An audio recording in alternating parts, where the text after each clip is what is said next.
Hey my loves, இன்னைக்கு நம்ம பார்க்க போற படம் என்னன்னா 2025ல வெளியான தீயவர் குலை நடுங்க அப்படின்ற ஒரு தரமான கிரைம் த்ரில்லர் படத்தை பத்தி தாங்க பார்க்க போறோம். இந்த படம் தெலுங்குல மஃப்டி போலீஸ் அப்படின்ற பேர்ல ரிலீஸ் ஆயிருக்கு. இந்த படத்தோட ஒன்லைனர் என்னன்னா, ஊருக்குள்ள ஒரு கொலை நடக்குது. அந்த கொலையை ஒரு போலீஸ் ஆபீசர் விசாரணை பண்ணிக்கிட்டு இருக்காருங்க. அந்த போலீஸ் ஆபீசரோட விசாரணை ஒரு பாயிண்ட்ல போய் நிக்குது. அந்த பாயிண்ட்ல ஒரு சஸ்பெக்ட விசாரணை பண்ணலாம் அப்படின்னு நினைக்கும் போது அந்த போலீஸ் ஆபீசர் முன்னாடியே அந்த சஸ்பெக்டும் கொல்லப்படுறாரு. இதே மாதிரியே அடுத்தடுத்து கொலைகள் நடக்க ஆரம்பிக்குதுங்க. இந்த கொலைக்கு பின்னாடி இருக்கக்கூடிய மர்மம் என்ன, இந்த கொலைகளை எல்லாம் பண்ணிட்டு இருக்கிறது யாரு அப்படின்றது தான் மொத்த படமே. ரொம்ப இன்ட்ரெஸ்டிங்கா இருக்கும். இந்த வீடியோவை ஸ்கிப் பண்ணாம பாருங்க. நீங்க பார்த்துட்டு இருக்கிறது சரண் என்டர்டெயின்மெண்ட். நான் தான் சரண். வாங்க வீடியோக்குள்ள போலாம். படத்தோட ஸ்டார்டிங் சீன்ல நடுராத்திரி ஒரு கார் மட்டும் தனியா போயிட்டு இருக்கிற மாதிரி நம்ம கிட்ட காட்டுறாங்க. அந்த காரை டிரைவ் பண்ணிட்டு இருக்கிறவருடைய பேரு ஜெபனேஷனுங்க. ஜெபனேஷனுடைய பொண்ணு லைன்ல வரா. அப்பா எங்க இருக்க, சாப்பாடெல்லாம் அப்படியே இருக்கு அப்படிங்கும் போது, இல்லப்பா அப்பாக்கு தூக்கமே வரமாட்டேது, அதனால ஒரு டிரைவ் போயிட்டு வரலான்னு கார் எடுத்துட்டு கிளம்பிட்டேன் அப்படின்னு சொல்ல, என்னப்பா ஆச்சு உனக்கு, இப்பெல்லாம் நீ முன்ன மாதிரியே இல்ல, நான் ஏதாவது தப்பு செஞ்சுட்டேனா, என் முகத்தை பார்த்தாலே நீ திருப்பிட்டு போற அப்படிங்கும் போது, நீ எந்த தப்பும் செய்யலமா, எல்லா தப்பும் என் மேலதான் அப்படின்னு அழுதுகிட்டே காரை ஓட்டிட்டு போயிட்டு இருக்காருங்க. அப்ப திடீர்னு ஆப்போசிட்ல வந்த பைக்கர் இந்த கார் மேல எனத்தையோ தூக்கி போடுறாருங்க. நிலை தடுமாறின ஜெபனேஷன் அங்க இருக்கக்கூடிய டிவைடர்ல கொண்டு போய் இந்த காரை இடிச்சு ஆக்சிடென்ட் பண்றாருங்க. விபத்துக்குள்ளான அந்த காருக்குள்ள இருக்கிற ஜெபனேஷனை தூக்கி வெளியில போட்டு அந்த பைக்கர் பயங்கரமா அட்டாக் பண்ணி கொல்றாருங்க. கொலை செய்யப்பட்ட ஜெபனேஷன் சாவறதுக்கு முன்னாடி தன்னோட மகள் கிட்ட ஏதோ ஒரு குற்ற உணர்ச்சியில பேசிட்டு இருக்கிற மாதிரி நம்ம கிட்ட காட்டினாங்க. அதே சமயம் இந்த பைக்கரும் வந்து இவரை கொலை பண்ணி இருக்காரு. யார் இந்த பைக்கர், எதற்காக இந்த கொலை சம்பவத்தை பண்ணாரு அப்படின்றத நம்ம டீடைல்டா பார்க்கலாம். அங்க கட் பண்ண ஒரு போலீஸ் ஸ்டேஷனை காட்டுறாங்க. அந்த ஸ்டேஷன்ல வேலை பார்க்கக்கூடிய ஒரு கான்ஸ்டபிள் எல்லாருக்கும் ஸ்வீட் கொடுத்துட்டு இருக்காருங்க. என்னப்பா என்ன விஷயம் அப்படின்னு கேட்கும்போது, நான் இன்ஸ்பெக்டர் கிட்ட தான் முதல்ல சொல்லுவேன் அப்படின்ற மாதிரி சொல்லிக்கிட்டு இருக்காரு. அந்த இன்ஸ்பெக்டர் தாங்க நம்ம ஹீரோ. நம்ம ஹீரோவுடைய பேரு மகுடபதி. ஹீரோக்கு ஸ்வீட் கொண்டு போய் கொடுக்கும்போது என்ன விஷயம்னு கேட்கிறாரு. எனக்கு குழந்தை பிறந்திருக்கு சார் அப்படின்ற சந்தோஷமான செய்தியை சொல்றாரு. என்னப்பா ஆண் குழந்தையா அப்படின்னு கேட்க, இல்ல சார் பெண் குழந்தை அப்படிங்கும் போது, பரவாயில்லையப்பா பெண் குழந்தை பிறந்திருக்கு அப்படின்னு இவ்வளவு செலிப்ரேட் பண்ற, உன்ன மாதிரியே எல்லாருமே இருந்துட்டா இந்த நாடு ரொம்பவே முன்னேறிடும் அப்படின்ற மாதிரி என்கரேஜ் பண்றாருங்க. சரி வண்டியை ரெடி பண்ணுங்க அப்படின்னு சொல்லிட்டு ரோந்து பணிக்காக ஹீரோ கிளம்புறாரு. அந்த நேரம் பார்த்து ஹீரோடைய பொண்ணு கால் பண்றா. இன்னைக்கு ஹீரோடைய பொண்ணுக்கு பர்த்டேங்க. லாஸ்ட் இயர் எல்லா ஏற்பாடும் பண்ணி வச்சுட்டு நீங்க வரவே இல்ல, லேட்டா தான் வந்தீங்க. இந்த வருஷம் அந்த மாதிரிலாம் எதுவுமே பண்ணக்கூடாது, ஆன் டைமுக்கு ஷார்ப்பா வந்துடணும் அப்படின்னு சொல்ல, தோ வந்துடுறமா அப்படின்ற மாதிரி ஹீரோ சொல்றாரு. இப்போ இவங்க வண்டியில போயிட்டு இருக்கும் போதே வாக்கி டாக்கில தகவல் வருது, ஒரு பர்டிகுலர் இடத்துல ஆக்சிடென்ட் நடந்திருக்கு, உடனடியா போய் பாருங்க அப்படின்ட்டு. இன்னும் 10 மினிட்ஸ்ல அங்க இருப்போம் அப்படின்னு சொல்லிட்டு உடனடியா ஸ்பாட்டுக்கு போறாங்க. படத்தோட ஸ்டார்டிங் சீன்ல ஜெபனேஷன் அப்படின்ற ஒரு நபர் இறந்து போனார் இல்லையா, அந்த கிரைம் சீனுக்கு தான் இவங்க வந்திருக்காங்க. அந்த காரை ஆய்வு செஞ்சுட்டு முதல்ல பார்த்தது யாரு அப்படின்னு கேட்க, ஒரு நபர் வந்து சொல்றாரு, நான் இந்த வழியா வந்துட்டு இருந்தேன் சார், கார் இப்படி ஆக்சிடென்ட் ஆகி நின்னுட்டு இருந்தது, பார்த்தா ஆள் எந்த பேச்சு மூச்சும் இல்லாம இருந்தாரு, உடனடியா நான் 108க்கு ஃபோன் பண்ணி இன்ஃபார்ம் பண்ணிட்டேன் சார் அப்படின்ற மாதிரி சொல்றாருங்க. அந்த காருக்குள்ள டிராயிங் மாதிரி இருக்கக்கூடிய ஏதோ ஒரு விஷயத்தை ஹீரோ கவனிக்கிறாரு. அது மட்டும் இல்லாம ஃபாரன்சிக் டிபார்ட்மெண்ட்டுக்கு இன்ஃபார்ம் பண்ணி மார்னிங் எனக்கு ரிப்போர்ட் அனுப்ப சொல்லுங்க அப்படின்னு சொல்லிட்டு அந்த இடத்துல இருந்து கிளம்புறாருங்க. இந்த வேலையெல்லாம் முடிச்சுட்டு நம்ம ஹீரோ லேட்டா தாங்க வீடு வந்து சேர்றாரு. வந்து லைட்ஸ் ஆன் பண்ணா வீடு முழுக்க பக்காவா டெக்கரேஷன்லாம் பண்ணி வச்சிருப்பாங்க. ஆனா ரொம்ப நேரமா பொண்ணு வெயிட் பண்ணி பார்த்துட்டு தூங்கிடுவா. ஹீரோட அப்பா திட்டுவாரு, உன் பொண்ணு எவ்வளவு நேரம் காத்துக்கிட்டு இருந்தா தெரியுமா, ஏன் இந்த மாதிரிலாம் பண்ற அப்படின்னு சொல்லிட்டு. ஹீரோவும் தன்னோட பொண்ணை பாக்குறதுக்காக போவாரு. ஆனா பொண்ணு நல்லா தூங்கிட்டு இருப்பாங்க. இவருக்கும் ஒரு மாதிரி கஷ்டமா இருக்கும். அங்க கட் பண்ணா அடுத்த நாள் டிவி சேனல்ஸ் எல்லாமே இந்த கொலை வழக்க பத்தி தான் பேசிக்கிட்டு இருப்பாங்க. இறந்து போனவர் ஒரு எழுத்தாளர் அப்படின்றது தெரிய வந்திருக்குதுங்க. ரொம்ப ஃபேமஸான எழுத்தாளராங்க. அதை தாண்டி அவர் இறந்து போனதுல ஏதோ ஒரு மர்மம் இருக்கிறதா நினைக்கிறாங்க.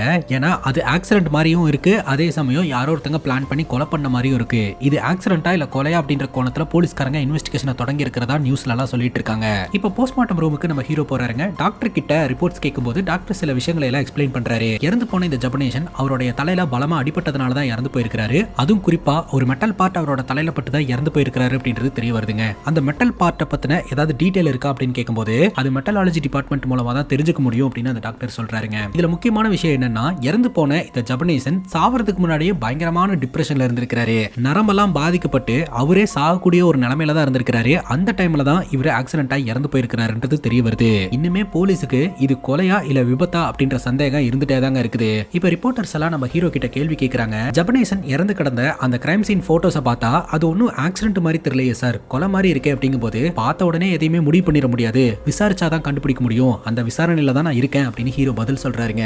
இறந்து போன ஜெபனேஷனுக்கான இறுதி சடங்கு நடக்குது. அதுல எல்லாம் கூட ஹீரோ கலந்துக்கிறாருங்க. அங்க கட் பண்ணா ஆதி மற்றும் ஆதியோட ஃப்ரெண்டை நம்ம கிட்ட காட்டுறாங்க. ஒரு மிகப்பெரிய அபார்ட்மெண்ட்ல ஒரு வீட்ல தான் ஆதி ஸ்டே பண்ணிட்டு இருக்காருங்க. ஆதி அவரோட வீட்டுக்கு போறதுக்காக லிஃப்ட் கிட்ட வராரு. கரெக்டா லிஃப்ட் க்ளோஸ் ஆகும் போது ஆதியோட ஃப்ரெண்டு உள்ள போய் நின்னுட்டு வாடா வாடா க்ளோஸ் ஆயிர போகுது அப்படின்னு சொல்ல, ஆதியும் உள்ள போறாரு.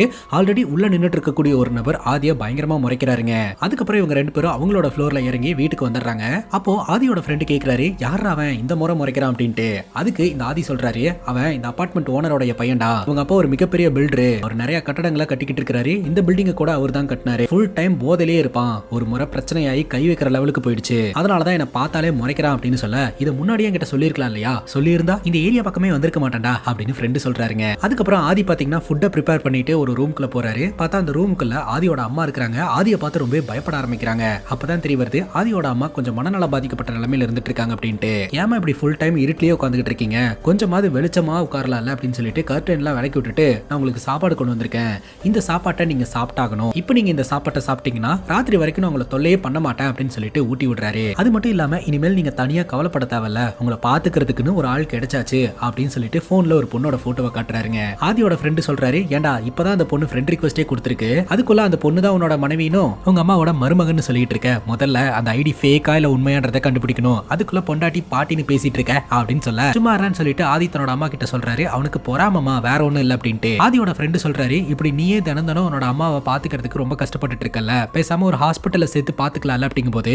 அதெல்லாம் ஒண்ணு வேண்டாம், எங்க அம்மாவை நான் தான் பாத்துப்பேன் அப்படின்ற மாதிரி இவரே சாப்பாடு ஊட்டி விட்டுட்டு இருக்காரு. பேசிக்கா இந்த ஆதி வந்து ஒரு தெரபிஸ்டா இருந்துட்டு இருக்காரு. அந்த நேரம் பார்த்து ஆதியோட ஃப்ரெண்டுக்கு ஒரு ஃபோன் கால் வருது. தெரபிஸ்டா அப்படின்றத கன்ஃபார்ம் பண்ணிட்டு ஒரு அட்ரஸ் கொடுத்து அந்த அட்ரஸ்க்கு வர சொல்றாங்க. அந்த வீட்ல இருக்கிறவங்களுக்கு தெரப்பி பண்ணணும் அப்படின்ட்டு. ஆதியோட ஃப்ரெண்டு என்னையும் கூட்டு போடா நானும் வரேன் அப்படின்ற மாதிரி சொல்ல சரின்னு கேட்டுக்கிறாருங்க. அங்க கட் பண்ணா மீரா அப்படின்றவங்கள நம்ம கிட்ட காட்டுறாங்க. ஸ்பெஷல் சைல்டு எல்லாம் இருக்காங்க இல்லையா, அவங்களுக்காகவே ஸ்பெஷல் ஸ்கூல் ஒன்று இருக்குதுங்க. அந்த ஸ்கூல்ல இவங்க டீச்சரா ஒர்க் பண்ணிட்டு இருக்காங்க. இவங்க ஸ்கூலுக்கு போகும்போது ஸ்கூல்ல ஒரே பிரச்சனையா இருந்துட்டு இருக்கு. என்னன்னு பார்த்தா இன்னைக்கு பிடி மாஸ்டர் லீவ் போட்டுட்டாங்க. அதனால அங்க இருக்கக்கூடிய மாணவர்களை கண்ட்ரோல் பண்ண முடியலங்க. உடனே மீரா பாத்தீங்கன்னா பபிள்ஸ் எல்லாம் ஊதி விட்டு அங்க இருக்கக்கூடிய மாணவர்களை எல்லாம் டைவர்ட் பண்ணி அமைதிப்படுத்துறாங்க, கண்ட்ரோல்லையும் கொண்டு வராங்க. அங்க கட் பண்ணா நம்ம ஹீரோவை காட்டுறாங்க. ஜபனேஷன் இறந்து போன இடத்துல கிடைச்ச பொருட்கள் அப்படின்னு சொல்லிட்டு ஃபாரன்சிக் டிபார்ட்மெண்ட் அந்த எவிடன்ஸ் எல்லாத்தையுமே ஹீரோ கிட்ட கொடுக்க ஹீரோ அதை எல்லாத்தையும் எடுத்து செக் பண்ணி பார்த்துட்டு இருக்கும்போது காருக்குள்ள ஒரு வித்தியாசமான டிராயிங்கை ஹீரோ கவனிச்சார் இல்லையா, அந்த டிராயிங்கை இவர் எடுத்து பாக்குறாருங்க. ஒரு கழுகு மாதிரியான டிசைனுங்க, அதுல ஏதோ ஒரு ஹிடன் டீடைல்ஸ் எல்லாம் இருக்கிற மாதிரி இருக்குது. பட் முழுசா அது என்ன அப்படின்றத ஹீரோனால புரிஞ்சுக்க முடியலங்க. உடனடியா நம்ம ஹீரோ இறந்து போன ஜபனேஷனுடைய பொண்ணை மீட் பண்றதுக்காக போறாரு. பொண்ணு கிட்ட ஜபனேஷன் சாவறதுக்கு முன்னாடி இந்த மாதிரியான ஆக்டிவிட்டி எல்லாம் ஈடுபட்டாரு, யாரு கூட கான்டாக்ட்ல இருந்தாரு, சாவறதுக்கு முன்னாடி அவரோட நடவடிக்கைகள்லாம் எந்த மாதிரி இருந்தது, குறிப்பா போன் கால்ஸ் வந்துச்சுன்னா தனியா எழுந்து போய் பேசுறது, பதட்டப்படுறது, இந்த மாதிரிலாம் இருந்தது அப்படின்னு கேட்க ஜபனேஷனுடைய பொண்ணு சொல்றாங்க, தினமும் நாங்க ரெண்டு பேரும் ஒன்னா தான் உட்காந்து சாப்பிடுவோம், அட்லீஸ்ட் 1 hour டேல என்ன நடந்தது அப்படின்றத பத்தி எல்லாம் ஷேர் பண்ணி பேசிப்போம். இந்த மாதிரி தான் எங்களோட லைஃப் ரொட்டீன் போயிட்டு இருந்தது. ஆனா கடந்த 5 மாசமா அவரோட நடவடிக்கைகள்ல பல மாற்றம் தெரிஞ்சது. எங்க கூட ஒழுங்கா பேசுறது இல்ல, ஒன்னா உட்காந்து சாப்பிடுறது இல்ல, அது மட்டும் இல்லாம பயங்கரமா குடிக்கவும் ஆரம்பிச்சிட்டாரு. ரொம்ப டிப்ரெஷனுக்குள்ள போயிட்டாரு. என்ன கேட்டாலும் அதற்கான பதில சரியா சொல்றது இல்ல. லாஸ்ட் 3 மாசமா வேற ஒரு சர்ச்சுக்கு ப்ரே பண்றதுக்காக போக ஆரம்பிச்சிட்டாரு. எனக்கும் சரி சர்ச் ஃபாதருக்கும் சரி இவரு நம்ம சர்ச்சை விட்டுட்டு வேற சர்ச்சுக்கு போறாரு அப்படின்னு சொல்லி ஒரு மாதிரி கஷ்டமா தான் இருந்தது அப்படின்னு சொல்ல நம்ம ஹீரோ கேக்குறாரு, சாவறதுக்கு முன்னாடி அவர் ஏதாவது புக் எழுதிட்டு இருந்தாரா அப்படின்ட்டு. அவர் எழுதிட்டு இருந்தாரான்னு எனக்கு தெரியல சார், ஆனா ஜெனரலா அவர் புக் ஏதாவது எழுத போறாரு அப்படின்னா என்கிட்ட ஏதாவது ஒரு டிஸ்கஷனுக்கு வருவாரு, ஆனா அவர் என்ன பண்ணிட்டு இருந்தாருன்னு எனக்கு தெரியல அப்படிங்கும் போது அவருக்கு எதிரிங்க யாராவது இருக்காங்களா, ஃப்ரெண்ட்ஸ் கொலீக்ஸ் அப்படின்னு சொல்லிட்டு அப்படின்னு கேட்க அந்த மாதிரிலாம் யாருமே கிடையாது அப்படின்னு பொண்ணு சொல்றா. உங்க அப்பாவோட கார்ல இருந்து இந்த ஒரு டிராயிங் நான் எடுத்தேன், அழகு வடிவில் ஒரு டிசைன் இருக்குது, இதை பத்தி ஏதாவது உங்களுக்கு தெரியுமா அப்படின்னு கேட்கும்போது எதுவுமே எனக்கு தெரியாது அப்படின்னு அந்த பொண்ணு சொல்லிடுறாங்க. அங்க கட் பண்ணா ஆதியா காட்டுறாங்க. ஆதியும் ஆதியோட ஃப்ரெண்டும் ஒரு கிளைண்ட் வந்து தெரப்பிக்காக வர சொல்லி இருந்தாங்க இல்லையா, அவங்க வீட்டுக்கு தெரப்பி கொடுக்கறதுக்காக வந்தா அந்த வீட்டுல இருக்கிறது வேற யாரும் கிடையாதுங்க, நம்ம மீரா தான். நம்ம ஆதிக்கு ஒரு பொண்ணு ஃப்ரெண்ட் ரிக்வெஸ்ட் கொடுத்ததா பேசிட்டு இருந்தாங்க இல்லையா, அந்த பொண்ணும் இந்த மீரா தான். உள்ள போய் இவங்க ரெண்டு பேரும் சைலண்டா உட்கார்றாங்க. மீராவுடைய அப்பாக்கு தான் தெரப்பி தேவைப்படுது அப்படின்னு சொல்றாங்க. அப்போ நம்ம ஆதி பாத்தீங்கன்னா ஃப்ரெண்டு கிட்ட சொல்லிடுறாரு, ஆக்சுவலா இந்த பொண்ணு கிட்ட இருந்து தாண்டா எனக்கு ரிக்வெஸ்ட் வந்தது அப்படின்ட்டு. அதுக்கப்புறம் மீராவுடைய அப்பாக்கு அந்த தெரப்பியை ஸ்டார்ட் பண்றாங்க. மீரா சொல்றாங்க, நீங்க தெரப்பி எடுத்துட்டு இருங்கப்பா, நான் மொட்டை மாடிக்கு போய் செடிங்களுக்கு எல்லாம் தண்ணி ஊத்திட்டு நானும் தூங்குறேன் அப்படின்னு சொல்லிட்டு கிளம்புறாங்க. அப்ப ஆதியோட ஃப்ரெண்டு சொல்றாரு, நீ இங்க இருந்து தெரப்பி கொடுக்க கூடாதுடா, இந்நேரத்துக்கு நீ அவகிட்ட போய் பேசணும், கிளம்பு அப்படின்னு சொல்ல சரின்னு கேட்டு ஆதியும் மொட்டை மாடிக்கு போறாரு. இன்னும் இந்த பக்கம் அப்படின்னு மீரா கேக்குறாங்க, இல்ல செடிக்கு தண்ணி ஊத்துறேன்னு சொன்னீங்களே உதவி செய்யலாம் அப்படின்ட்டு தான் வந்தேன் அப்படிங்கும் போது ராத்திரி நேரத்துல யாராவது செடிக்கு தண்ணி ஊத்துவாங்களா அப்படின்னு கேட்க இல்ல ஊத்த மாட்டாங்க அப்படின்னு ஆதி சொல்றாரு. ஆக்சுவலா அவங்க ஆதி கிட்ட பேசணும் அப்படின்றதுக்காக தான் இந்த மாதிரி சொல்லிட்டு மொட்டை மாடிக்கே வந்திருந்திருக்காங்க. சரி நம்ம அப்படியே வெளியில போயிட்டு ஏதாவது சாப்பிட்டுட்டு வரலாமா அப்படின்னு கேட்டுட்டு நம்ம ஆதியும் மீராவும் பைக்ல பீச் கிட்ட போறாங்க. அப்ப ஆதி பாத்தீங்கன்னா மீரா கிட்ட கேட்க ஆரம்பிக்கிறாரு, ப்ரொஃபைல்ல பெருசா எந்த ஒரு டீடைலுமே நான் கொடுத்துருக்க மாட்டேன், அப்படி இருந்தும் எப்படி என்ன கண்டுபிடிச்சீங்க அப்படின்னு கேட்க அப்பதான் மீரா சொல்றாங்க, நீங்க எங்க வேலை பாக்குறீங்க, நீங்க என்ன பண்ணிட்டு இருக்கீங்க அப்படின்றது எல்லாமே எனக்கு தெரியும் அப்படிங்கும் போது எப்படிங்க அப்படின்னு கேட்க நான் உங்களை ஃபாலோ பண்ணேன் அப்படின்னு மீரா சொல்ல இவருக்கு திக்குன்னு ஆகுதுங்க. என்ன பயந்துட்டீங்களா, ஆக்சுவலா உங்களோட டீடைல்ஸ் எல்லாமே Facebookல இருக்கு, நான் அதை பார்த்து தான் தெரிஞ்சுக்கிட்டேன் அப்படின்ற மாதிரி மீரா சொல்றாங்க. ஆக்சுவலா மீரா ஆதிக்கு ரிக்வெஸ்ட் கொடுத்திருந்தது மேட்ரிமோனி சைட்லங்க. ஆதி கேட்கிறாரு, நீங்க நல்லா படிச்சிருக்கீங்க, பார்க்கவும் நல்லா இருக்கீங்க, என்னை விட பெட்டரான ப்ரொஃபைல்ஸ் எல்லாத்தையுமே நீங்க பார்த்திருந்திருப்பீங்க, அப்படி இருக்கும்போது என்ன எங்க தேர்ந்தெடுத்தீங்க அப்படின்னு கேட்க அதுக்கு மீரா சொல்றாங்க, அதுக்கு காரணம் உங்க அம்மா தான். உங்க அம்மாவை நீங்க நினைச்சா ஹாஸ்பிட்டல்ல வச்சு பார்க்க முடியும், ஆனா நீங்களே பாத்துக்கணும்னு நினைச்சு கஷ்டப்பட்டு பாத்துக்கிறீங்கல்ல, அப்படி இருக்கும்போது என்னையும் நீங்க நல்லா பாத்துப்பீங்க அப்படின்ற நம்பிக்கை அப்படின்ற மாதிரி நம்ம மீரா சொல்றாங்க. அங்க கட் பண்ணா நம்ம ஹீரோ பாத்தீங்கன்னா ஒரு பப்ளிஷரை மீட் பண்றதுக்காக போறாரு.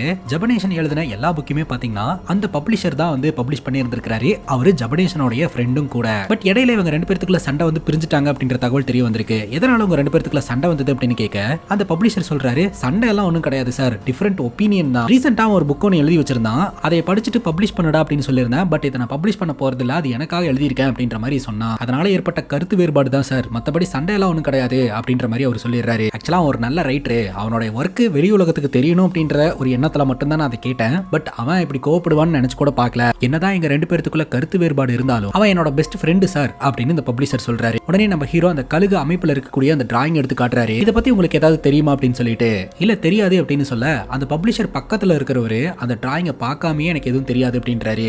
சோ அவர் ஏதோ ஒரு விஷயத்தை மறைக்கிறாரு அப்படின்றத ஹீரோ கண்டுபிடிச்சிட்டாருங்க. உடனே அவர் தனிப்பட்ட முறையில விசாரணை பண்ணும்போது அவர் சில டீடைல்ஸ் எல்லாம் சொல்ல ஆரம்பிக்கிறாரு. ஆக்சுவலா அவர் எழுதுற கதைக்கு கவர் பேஜ் ரெடி பண்ணணும் அப்படின்னு சொல்லிட்டு இவர்கிட்ட வேலை கொடுத்துருக்காரு. சோ இவரும் நிறைய டிசைன்ஸ் எல்லாம் அமைச்சிருக்காருங்க. ஆனா அமிச்ச டிசைன்ஸ் எல்லாத்தையுமே அவர் ரிஜெக்ட் பண்ணிட்டாரு. கடைசியா இந்த ஜபனேஷனே இந்த கழுகோட போட்டோஸ் எல்லாம் கொடுத்து இந்த டிசைன்ல எனக்கு பண்ணி கொடு அப்படின்னு கேட்டிருந்திருக்காரு. அதுக்கப்புறம் இவரு தான் கைஸ் அந்த டிசைனை பண்ணி கொடுத்திருந்திருக்காரு. இவரு ரெடி பண்ண அந்த டிசைன்ல டைட்டில் இருக்குதுங்க, காவேரி கரை அப்படின்னு சொல்லிட்டு.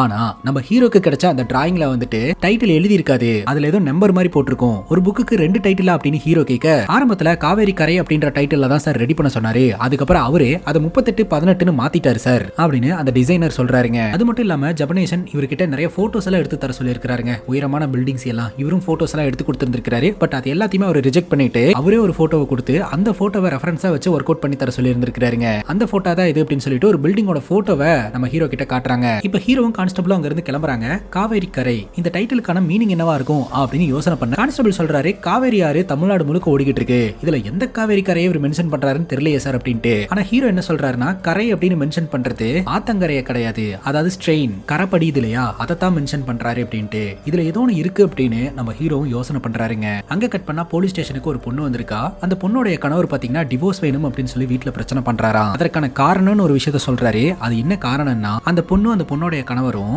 வீக்கெண்ட் என்ஜாய் பண்றதுக்காக கடலுக்கு போயிருக்காங்க. கடல்ல நல்லா விளையாடிட்டு உடம்பெல்லாம் மண்ணாயிடுச்சு அப்படின்னு சொல்லிட்டு ஃப்ரெஷ் அப் ஆகிறதுக்காக அங்க இருக்கக்கூடிய ஒரு ஹோட்டல் ரூமுக்கு போயிருந்திருக்காங்க. அப்படி அந்த ஹோட்டல் ரூம்ல ஃப்ரெஷ் அப் ஆகும்போது அங்க எவனொருத்தன் ஹிடன் கேமரா வச்சு இந்த பொண்ணை வீடியோ எடுத்துட்டாங்க. அந்த வீடியோவை இன்டர்நெட்லயும் போட்டுட்டான். அந்த வீடியோ இன்டர்நெட்ல பரவனதுனால இனிமேல் உங்க கூட எல்லாம் வாழ முடியாது, எனக்கு டிவோர்ஸ் கொடு அப்படின்னு சொல்லி அந்த பொண்ணை ரொம்பவே காயப்படுத்தி இருந்திருக்கான். அந்த பொண்ணு இதுல எந்த தப்பு என்ன சார் இருக்கு அப்படின்னு சொல்லிட்டு பயங்கரமா அழுதுகிட்டு இருந்திருக்கு. இப்போ நம்ம ஹீரோ அந்த பொண்ணோட கணவர் உள்ள வர சொல்லி அந்த பையன் கிட்ட விசாரிக்கும் போது அந்த பையனும் இந்த விஷயத்தை தான் சொல்றான். ஆனா அவனுக்கு அந்த பொண்ணோட வீடியோ வைரல் ஆனதுனால இனிமேல் நான் வந்து அவ கூட வாழ மாட்டேன் அப்படின்னு பிரச்சனை பண்றான். சரிப்பா நீ அவ கூட சேர்ந்து வாழ வேண்டாம், ஆனா அவ கொடுத்த கம்ப்ளைண்ட்டுக்கு நாங்க ஆக்ஷன் எடுக்க வேண்டியதா இருக்குன்னு சொல்லிட்டு அந்த கம்ப்ளைண்ட்டை நம்ம ஹீரோ வேற மாதிரி மாடிஃபை பண்ணி படிச்சு காட்ட ஆரம்பிக்கிறாரு. நானும் என் கணவரும் வார இறுதி நாளை மகிழ்ச்சியாக செலவிட கடற்கரைக்கு சென்றோம். அதன் பின் கடற்கரை மணலை சுத்தம் செய்வதற்காக பக்கத்தில் இருக்கும் ஒரு விடுதியில் அறை எடுத்து தங்கினோம். அந்த அறையில் என் கணவர் என்னுடைய விருப்பம் இல்லாமல் என்னை ஆபாசமாக வீடியோ எடுத்து அதை இணையதளத்தில் பரப்பி என்னை மிரட்டுகிறார். என்னை தயவு செஞ்சு அவரிடமிருந்து காப்பாற்றுமாறு கேட்டுக்கொள்கிறேன் அப்படின்ற மாதிரி சொல்றாருங்க. இப்போ இந்த பொண்ணு கம்ப்ளைண்ட் கொடுத்திருக்கு, நான் ஆக்ஷன் எடுக்கிறேன், இவனை தூக்கி லாக்அப்ல போடுங்க அப்படின்னு சொல்ல,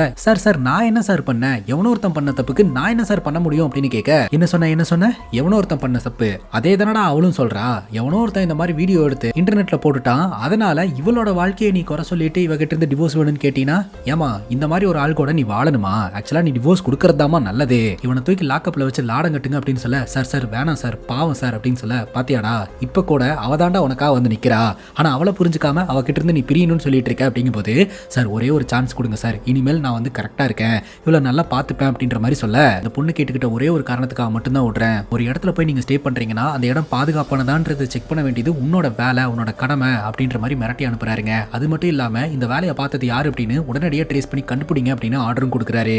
இறந்து போன ஜபனேஷன் ஒரு ரெஃபரன்ஸ் போட்டோ ஒன்று கொடுத்திருந்தார் இல்லையா, அந்த போட்டோல இருக்கக்கூடிய பில்டிங்க்கு நம்ம ஹீரோ போறாருங்க. நீங்க சொன்ன பில்டிங்க்கு நம்ம வந்துட்டோம், நெக்ஸ்ட் ஸ்டெப் என்ன சார் அப்படின்னு கான்ஸ்டபிள் கேட்க, ஆக்சுவலா நம்ம வந்தது கரெக்டான பில்டிங் கிடையாது, ஆப்போசிட்ல பாருங்க அப்படின்னு சொல்ல, ஆப்போசிட்ல ஒரு பெரிய பில்டிங் இருக்குதுங்க. அந்த பில்டிங் மேல கழுகு வடிவில் ஒரு ஆர்கிடெக்ட் டிசைன் இருக்குதுங்க. அதைத்தான் ஒரு போட்டோவே எடுத்திருந்திருக்காருங்க. இப்போ நம்ம ஹீரோ பாத்தீங்கன்னா அந்த பில்டிங்க்கு போய் வாட்ச்மேன் கிட்ட விசாரணை பண்றாரு, இவர் உங்களுக்கு தெரியுமா அப்படின்னு சொல்லிட்டு. ஜபனேஷன் போட்டோ பார்த்ததும் எனக்கு தெரியாது சார் அப்படின்றாரு. ரெஜிஸ்டர்ஸ் எல்லாம் கரெக்டா மெயின்டைன் பண்றீங்களா அப்படின்னு கேட்கும்போது, மெயின்டைன் பண்றேன் சார், பட் செக்ரட்டரி அனுமதி இல்லாம அதெல்லாம் காட்ட மாட்டோம் அப்படின்னு சொல்ல, சரி அவரையும் வர சொல்லுங்க அப்படின்னு சொல்லிட்டு அந்த பில்டிங் குள்ள ஹீரோ நுழைறாரு. அந்த செக்ரட்டரி செக்யூரிட்டி கிட்ட இந்த ஜெபனேஷனோட போட்டோ காமிச்சு இவரை பாத்திருக்கீங்களா அப்படின்னு கேட்க இவரை பார்த்ததே இல்லை அப்படின்னு அவரும் சொல்லிடுறாரு. சரி ரெஜிஸ்டர் நோட்டை எடுத்துட்டு வாங்க அப்படின்னு சொல்லிட்டு அந்த பில்டிங்குள்ள நுழையறாங்க. லிஃப்ட்ல போலாம் சார் அப்படின்னு இந்த செக்யூரிட்டி சொல்றாரு. இல்ல ஸ்டெப்லயே போலாம் அப்படின்னு சொல்லிட்டு அந்த பில்டிங் மேல ஸ்டெப்ல போக ஆரம்பிக்கிறாங்க. ஆக்சுவலா இதே பில்டிங்ல தான் ஆதியும் ஸ்டே பண்ணியிருக்காரு. ஆதியை பாக்குறதுக்காக மீரா வந்திருக்காங்க. அங்க ஒரு செக்யூரிட்டி நீங்க யாரை பார்க்கணும் அப்படின்னு கேட்க ஆதியை பார்க்க வந்திருக்கேன் அப்படின்னு சொல்றாங்க. இங்க ஒரு 3-4 ஆதி இருக்காங்க, நீங்க எந்த ஆதியை கேட்கறீங்க அப்படின்னு கேட்கும்போது ஸ்னோர் தெரப்பி எல்லாம் பண்ணிட்டு இருக்காரு அவர் தான் அப்படிங்கும்போது அவர் 407ல இருக்காரு. ரெஜிஸ்டர்ல சைன் போட்டு போய் நீங்க பாருங்க அப்படின்னு சொல்ல என்ட்ரன்ஸ்ல யாருமே இல்ல, அதனால தான் டைரக்டா உள்ள வந்துட்டேன் அப்படிங்கும்போது சரி ஓகே நீங்க கிளம்பும் போது கூட சைன் போட்டுருங்க அப்படின்னு சொல்ல சரின்னு கேட்டுட்டு நம்ம மீராவும் உள்ள போறாங்க. ஆதி இருக்கக்கூடிய ஃப்ளோருக்கு மீரா வந்துட்டாங்க. ஆதி வீட்டுக்கு போறதுக்காக அப்படியே ரூம் நம்பர்ஸ் பார்த்துட்டே நடந்து போயிட்டு இருக்கும்போது அங்க ஒரு நபர் நீங்க யாரை பார்க்கணும் அப்படின்னு கேட்க ஆதி வீடு அப்படின்னு சொல்ல இந்த வீடு தான் அப்படின்னு வேற ஒரு வீட்டை அவர் கை காட்டுறாரு. இல்ல செக்யூரிட்டி அந்த வீடுன்னு சொன்னாரு அப்படிங்கும்போது அவர் தப்பா காமிச்சிருப்பாரு, இதுதான் ஆதி வீடு அப்படின்னு சொல்லி நம்ம மீராவை பட்டுன்னு அந்த வீட்டுக்குள்ள தள்ளி கதவை லாக் பண்ணிடுறாங்க. பார்த்தா உள்ள புகை மூட்டமா இருந்துகிட்டு இருக்குது. இந்த பில்டிங் ஓனரோட பையன் நிறைய பசங்க பொண்ணுங்களை எல்லாம் கூட்டு வந்து போதை பொருள் வச்சு பார்ட்டி நடத்திக்கிட்டு இருக்காங்க. மீரா கிட்ட அத்துமீறல ஈடுபடுறதுக்கான முயற்சியை எடுக்கிறானுங்க. ஆனா மீரா பாத்தீங்கன்னா சண்டை போட ஆரம்பிச்சிடுறாங்க. இப்போ அந்த பில்டிங்கோட மொட்டை மாடிக்கு ஹீரோ போயிட்டு அவரோட அசிஸ்டன்ட் கிட்ட இந்த இடத்த கம்ப்ளீட்டா போட்டோ எடுத்துருங்க அப்படின்னு சொல்லிட்டு செக்யூரிட்டி கிட்ட சிசிடிவி ஃபுட்டேஜஸ் எல்லாம் நான் பார்க்கணுமே அப்படிங்கும்போது ஆக்சுவலா பார்க்கிங் ஏரியால மட்டும் தான் சிசிடிவி ஃபுட்டேஜஸ் இருக்குது, வேற எங்கேயுமே இல்ல. இந்த பில்டிங்ல இருக்கிறவங்க எங்களோட பிரைவசி பாதிக்கும் அப்படின்னு சொல்லிட்டு எல்லாரும் யூஸ் பண்ற இடத்துல மட்டும் தான் கேமரா ஃபிக்ஸ் பண்ணணும் அப்படின்னு சொல்லிட்டு வேற எங்கேயுமே கேமரா இல்ல சார் அப்படின்ற மாதிரி சொல்லிடுறாரு. சரின்னு கேட்டு நம்ம ஹீரோவா அங்க இருந்து கிளம்ப கான்ஸ்டபிள் சொல்றாரு அங்க ஏதோ ஒரு சண்டையாட்டு இருக்கு சார் அப்படின்ட்டு. என்னன்னு பார்த்தா இந்த பில்டிங் ஓனரோட பையன் கிட்ட ஆதி சண்டை போட்டுக்கிட்டு இருக்காருங்க. ஹீரோ போய் என்ன ஏதுன்னு விசாரிக்கிறாரு. ஆதி சொல்றாரு என் வீட்டுக்கு வந்த கெஸ்ட் சார், என் கெஸ்ட் கிட்ட அத்துமீறல ஈடுபடுறானுங்க அப்படின்னு சொல்லிட்டு. உன் பேர் என்னடா அப்படின்னு கேட்டா நீ யார் தெரியுமா, என்ன எப்படி விசாரிக்கலாம் அப்படின்னு இந்த பில்டிங் ஓனரோட பையன் சொல்றான். ஹீரோ பலார்னு ஒரு அற விடுறாரு. அப்பவும் சொல்ல மாட்டேன்றான். மறுபடியும் பலார்னு ஒரு அற விட்டு தெரிக்க சொல்றா அப்படின்னு கேட்க அவன் பேரை சொல்றான். அவனோட பேரு சத்யாங்க. லாஸ்ட் வார்னிங் பண்றேன், இனிமேல் இந்த மாதிரி ஆக்டிவிட்டில எல்லாம் ஈடுபட்டு இருந்தீங்கன்னா உன்னை தூக்கிட்டு போய் உள்ள வச்சு லாடம் கட்டிடுவேன் அப்படின்னு சொல்லிட்டு ஆதி கிட்ட இவங்க யாரு அப்படின்னு சொல்லி கேட்க ஆதி அப்படியே தயங்குறாரு. கேர்ள் ஃப்ரெண்டா அப்படின்னு கேட்க ஆமா அப்படின்ற மாதிரி சொல்லிடுறாருங்க. இந்த மாதிரி ஏதாவது ஒரு பிரச்சனை வருதுன்னா உடனே போலீஸ்க்கு இன்ஃபார்ம் பண்ணுங்க, டைரக்டா இறங்கி சண்டை எல்லாம் போடாதீங்க அப்படின்னு சொல்லிட்டு அங்க இருந்து கிளம்புறாருங்க. ராத்திரி மீரா பாத்தீங்கன்னா ஆதிக்கு ஃபோன் பண்ணி என்ன ஹீரோ சார் பயங்கர பெர்ஃபார்ம் எல்லாம் பண்ணீங்க அப்படிங்கும் போது ஹீரோவா என்ன பெர்ஃபார்ம் அப்படிங்கும் போது இல்ல காலையில பிரச்சனை உடனே எனக்காக சண்டையெல்லாம் போட ஆரம்பிச்சிட்டீங்க அப்படின்னு சொல்ல அவனுக்கும் எனக்கும் ஆல்ரெடி ஆகாது. அவன் இந்த பில்டிங் ஓனரோட பையன், அவங்க அப்பா தான் இந்த பில்டிங்கை கட்டினாருன்னு தெனாவட்டா சுத்துவான், ஃபுல் டைம் போதையிலே இருப்பான், ரொம்ப மோசமான ஆளு அப்படின்னு சொல்ல மீரா கேக்குறாங்க அந்த போலீஸ் ஆபீசர் கிட்ட என்ன கேர்ள் ஃப்ரெண்ட் எல்லாம் சொன்னீங்க உண்மையா அப்படின்னு கேட்க இவருக்கும் வெக்க வந்துருதுங்க. ரெண்டு பேரும் லவ் கன்ஃபார்ம் பண்ணிட்டு ஜாலியா டிராவல் பண்ண ஆரம்பிக்கிறாங்க, லவ் பண்ணவும் ஆரம்பிக்கிறாங்க. இன்னொரு பக்கம் நம்ம ஹீரோ இந்த ஜப்பனீஸனோட கொலை வழக்கை இன்வெஸ்டிகேஷன் பண்ணிட்டு இருக்காரு இல்லையா. வீட்டுல உட்காந்து சாப்பிட்டுட்டு இருக்கும்போது காவேரி அப்படின்றது ஒரு ஆரோடைய நேம் மட்டும் கிடையாது, ஒரு பெண்ணோடைய நேமும் கூட அப்படின்றத அவரு உணர்றாருங்க. ஒருவேளை காவேரி கரை அப்படின்றது வந்து காவேரி ஆத்தோட கரை இல்லாம காவேரி அப்படின்ற ஒரு பெண் விட்டுட்டு போன கரையா கூட இருக்கலாம் இல்லையா அப்படின்னு சொல்லிட்டு உடனடியா கான்ஸ்டபிளுக்கு போன் அடிக்கிறாருங்க. நாளைக்கு டாக் ஸ்குவாடோட அந்த அபார்ட்மெண்ட்டுக்கு வாங்க அப்படின்னு சொல்லிட்டு அந்த இடத்த ஆய்வு செய்யறதுக்காக ஹீரோ போறாருங்க. அந்த அபார்ட்மெண்டோட செக்ரட்டரி கிட்ட விசாரணை பண்ணும்போது கொஞ்சம் மாசத்துக்கு முன்னாடி இந்த அபார்ட்மெண்ட்ல காவேரி அப்படின்ற ஒரு சின்ன பொண்ணு வாழ்ந்துட்டு இருந்ததாகவும் அந்த பொண்ணு மாடியில இருந்து தெரியாம தடிக்கி விட்டு கீழே விழுந்து இறந்து போயிட்டதாகவும் தெரிய வருதுங்க. காவேரின்ற அந்த பொண்ணு வாழ்ந்துட்டு இருந்தா அந்த வீடு எது அப்படின்னு சொல்லி கேட்க அந்த வீடு தான் அப்படின்ற மாதிரி செக்ரட்டரி கை காட்டுறாரு. இப்போ அந்த வீட்டுல யாரு இருக்கா அப்படின்னு கேட்கும்போது அந்த பொண்ணு இறந்ததுக்கு அப்புறம் எல்லாருமே காலி பண்ணிட்டு போயிட்டாங்கன்னு சொல்ல டாக்ஸ் கூட கூட்டிட்டு வந்திருந்தாங்க இல்லையா, அந்த நாய் பாத்தீங்கன்னா அங்க இருக்கக்கூடிய ஒரு வீட்டுல போயிட்டு பயங்கரமா கொலைக்க ஆரம்பிக்குது. அந்த இடத்துக்கு ஹீரோ போயிட்டா அந்த வீடு யாருது அப்படின்னு கேட்கும்போது அந்த வீடு வந்து இந்த பில்டிங் ஓனருக்கு சொந்தமானது, சாவி எங்க அப்படின்னு கேட்க சாவி அவங்க பையன் கிட்ட இருக்கும்னு நினைக்கிறேன் அப்படின்ற மாதிரி செக்ரட்டரி சொல்றாருங்க. சரி அவனுக்கு போன போடுங்க அப்படின்னு சொல்ல அவனுக்கு லைன் போகாதுங்க. அதுக்கப்புறம் நம்ம ஹீரோ அந்த இடத்துல இருந்து கிளம்பிடுறாரு. இப்போ நம்ம ஹீரோ உயரதிகாரியை மீட் பண்றாரு. இந்த வழக்கோட லீடு என்ன அப்படின்னு கேட்கும்போது ஹீரோ அவரோட ஃபைண்டிங்ஸ் எல்லாத்தையுமே சொல்லிட்டு இந்த ஜப்பனேஷன் தரப்புல இருந்து ஏதாவது ஒரு ஸ்டோரி இருக்கும், அதை கண்டுபிடிச்சோம்னா ஜப்பனேஷன் இறந்து போனது கொலையா இல்ல விபத்தா அப்படின்றத நம்மளால கண்டுபிடிக்க முடியும் அப்படின்னு சொல்லிட்டு ஜப்பனேஷனுடைய பொண்ணு கிட்ட இருந்து இன்வெஸ்டிகேஷனை தொடங்கி அதுக்கப்புறம் இந்த ஃபாரன்சிக் டிபார்ட்மெண்ட் கொடுத்த எவிடன்ஸ்ல இருந்து பப்ளிஷரை மீட் பண்ணி அதுல இருக்கக்கூடிய டிராயிங்ஸை வச்சு அந்த அபார்ட்மெண்ட்டுக்கு போய் காவேரி அப்படின்ற ஒரு பொண்ணு அந்த அபார்ட்மெண்ட்ல இறந்து போயிருக்கா அப்படின்ற வரைக்கும் கண்டுபிடிச்சிருக்காருங்க. அந்த காவேரி இறந்து போன அந்த வழக்கை இன்வெஸ்டிகேஷன் பண்ணிட்டு இருந்த போலீஸ் ஆபீசர் கிட்ட போயிட்டு ஏதாவது டீடைல் கிடைக்குமான்னு பார்த்தா அவரும் ஒரு விபத்துல இறந்து போயிருக்காரு அப்படின்ற மாதிரி தெரிய வந்திருக்கு. ஒன்னு தட்டு ஒன்னு இந்த வழக்குல ஏதோ ஒரு மிஸ்ட்ரி இருக்கிறதா ஹீரோ சொல்றாருங்க. இந்த காவேரியோட வழக்கை நம்ம ரீஓபன் பண்ணணும்னா இந்த வழக்குல இருக்கக்கூடிய மிஸ்ட்ரியை நம்மளால சால்வ் பண்ண முடியும் சார் அப்படின்னு ஹீரோ சொல்ல உயர் அதிகாரி அதெல்லாம் ஒன்னும் தேவையில்ல, வேற ஆங்கிள் யோசனை பண்ணி இந்த வழக்கை க்ளோஸ் பண்ற வழியை பாருங்க அப்படின்ற மாதிரி சொல்லிடுறாருங்க. இப்போ நம்ம ஹீரோ தன்னோட பொண்ணை கூப்பிட்டு ஷாப்பிங்க்கு வருவாருங்க. லிஃப்ட்டுக்குள்ள போனா திடீர்னு அடியாட்கள்லாம் நம்ம ஹீரோ சுத்தி வளைச்சிருவாங்க. ஹீரோவை கொலை பண்றதுக்கு முயற்சி பண்ணுவாங்க. ஆனா நம்ம ஹீரோ அவங்க எல்லாம் அடிச்சு போட்டுட்டு எப்படியோ தப்பிச்சிருவாரு. நம்ம ஹீரோ இந்த வழக்குல கொஞ்சம் டீப்பா இறங்குறதுனால ஹீரோவை யாரோ ஒருத்தங்க டார்கெட் பண்றாங்க அப்படின்றத ஹீரோ புரிஞ்சுக்கிறாருங்க. இப்போ நம்ம ஹீரோ என்ன பண்றாருன்னா தன்னோட அப்பா கிட்டயும் பொண்ணு கிட்டயும் நம்ம இந்த வீட்டுல வாழ்ந்துட்டு இருக்கிறோம் இல்லையா, நம்ம புது பிளாட் வாங்கலாம் உடனடியா ரெடி ஆகுங்க அப்படின்னு சொல்லிட்டு பெரிய பெரிய அபார்ட்மெண்ட்ஸ் எல்லாம் சேலுக்கு வரும் இல்லையா அந்த இடத்துக்கு வராங்க. ரிசப்ஷன்ல அவங்களோட எம்டியை பார்க்கணும் அப்படின்னு சொல்ல நீங்க அட்வான்ஸ் பண்ணீங்கன்னா தான் எம்டியை பார்க்க முடியும் அப்படிங்கும்போது எம்டி கிட்ட போயிட்டு ஒரு போலீஸ் ஆபீசர் வந்திருக்கிறதா நீங்க சொல்லுங்க, அவரே என்ன பார்க்க வருவாரு அப்படின்னு சொல்ல உடனடியா இவங்க போன் பண்ணி இன்ஃபார்ம் பண்றாங்க, இந்த எம்டி வராருங்க, அதாங்க இந்த சத்யாவோடைய அப்பா. அவர்கிட்ட நம்ம ஹீரோ முதல்ல அபார்ட்மெண்ட் வாங்குற மாதிரி டிஸ்கஷன் மேக் பண்ணுவாருங்க. ஹீரோ எதிர்பார்க்கிற பட்ஜெட்ல வந்துட்டு இங்க அபார்ட்மெண்ட் இல்ல அப்படின்ற மாதிரி அந்த எம்டி சொல்லுவாரு. உடனே நம்ம ஹீரோ பாத்தீங்கன்னா, நீங்க ரெண்டு பேரும் இந்த இடத்த சுத்தி பார்த்துட்டு வாங்க, நான் எம்டி கிட்ட கொஞ்சம் தனிப்பட்ட முறையில பேச வேண்டியதா இருக்கு அப்படின்னு சொல்ல நம்ம ஹீரோடைய அப்பா புரிஞ்சுப்பாரு. அப்ப நீங்க அபார்ட்மெண்ட் வாங்குறதுக்காக வரல, ஏதோ ஒரு வழக்கை இன்வெஸ்டிகேஷன் பண்றதுக்காக தான் எங்களை கூட்டு வந்திருக்கேன்ட்டு. இப்போ நம்ம ஹீரோ இறந்து போன அந்த காவேரியோட போட்டோ காமிச்சு, இந்த பொண்ணு உங்களுக்கு தெரியுமா அப்படின்னு கேட்கும்போது எனக்கு தெரியாது அப்படின்ற மாதிரி சொல்றாரு. உங்க அபார்ட்மெண்ட்ல இருந்து தான் இந்த பொண்ணு கீழே விழுந்து இறந்து போனா, இதை பத்தியாவது உங்களுக்கு தெரியுமா அப்படின்னு கேட்கும்போது சொன்னாங்க, பட் பெருசா நான் என்ன ஏதுன்னு கேட்டுக்கல அப்படின்ற மாதிரி ஒரு சொல்றாரு. சரி, இறந்து போன ஜெபனேஷனுக்கும் உங்களுக்கும் எவ்வளவு நாளா பழக்கம் அப்படின்னு கேட்கும்போது சில நாட்களா தான் அப்படின்ற மாதிரி ஒரு சொல்றாரு. பட் இறந்து போன ஜெபனேஷன் பாத்தீங்கன்னா நீண்ட நாட்களாவே வந்துட்டு இந்த அபார்ட்மெண்டோட எம்டி கூட போன் கான்டாக்ட்ல இருந்துகிட்டே இருக்கிறாரு அப்படின்றத நம்ம ஹீரோ கால் ஹிஸ்டரி மூலமா கண்டுபிடிச்சுதான் இந்த எம்டியை விசாரணை பண்றதுக்காகவே வந்திருக்காரு. அதை எவிடன்ஸா முன்வைக்கிறாருங்க. சரி, இப்ப சொல்லுங்க, உங்க ரெண்டு பேருக்குள்ள என்ன பிரச்சனை அப்படின்னு கேட்கும்போது, எங்க ரெண்டு பேருக்குள்ள என்ன பிரச்சனை, எந்த பிரச்சனையும் கிடையாது, நாங்க ரெண்டு பேரும் 2-3 மாசமா பேசிக்கிட்டு இருக்கோம், போன் கான்டாக்ட்ல இருக்கிறோம் அப்படின்றதுனால நான் ஒன்னும் அவனை கொன்னன்றதெல்லாம் ஆயிராதுல அப்படின்ற மாதிரி சொல்ல, அடிக்கடி ஜெபனேஷன் உங்களோட அபார்ட்மெண்ட்டுக்கு வந்து போயிட்டு இருந்திருக்காரு, என்ன காரணத்துக்காக வருவாரு அப்படின்னு கேட்கும்போது, அவர் எழுதுறதுக்கு ஒரு பீஸ்ஃபுல்லான இடம் வேணும்னு கேட்டாரு, நான் என்னோட அபார்ட்மெண்ட்டை காமிச்சேன், சரி நான் இங்க இருந்து எழுதுறேன் அப்படின்ற மாதிரி சொன்னாரு, நான் ஜஸ்ட் உதவி தான் பண்ணி கொடுத்தேன்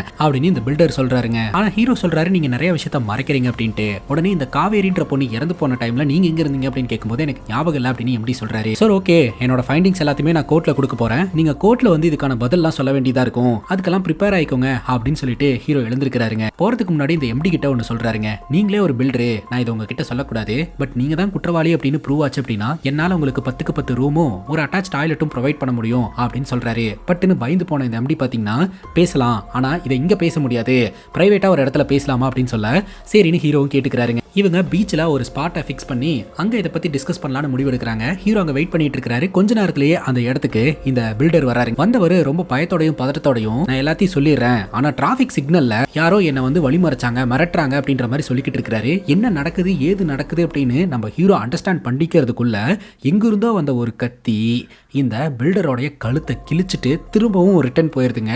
பில்டர் அப்படியே கீழே விழுந்து கழுத்தறுபட்டு இறந்து போறாருங்க. இதை பண்ணது யாருன்னு பார்த்தா படத்தோட ஸ்டார்டிங் சீன்ல ஒரு பைக்கர் வந்து இந்த ஜெபனேஷனை அடிச்சு கொன்னாரு இல்லையா, அதே பைக்கர் தான். நம்ம ஹீரோ அந்த பைக்கரை பிடிக்கிறதுக்காக துரத்துறாருங்க. ஆனா அந்த பைக்கர் அந்த இடத்துல இருந்து தப்பிச்சு போயிடுறாங்க.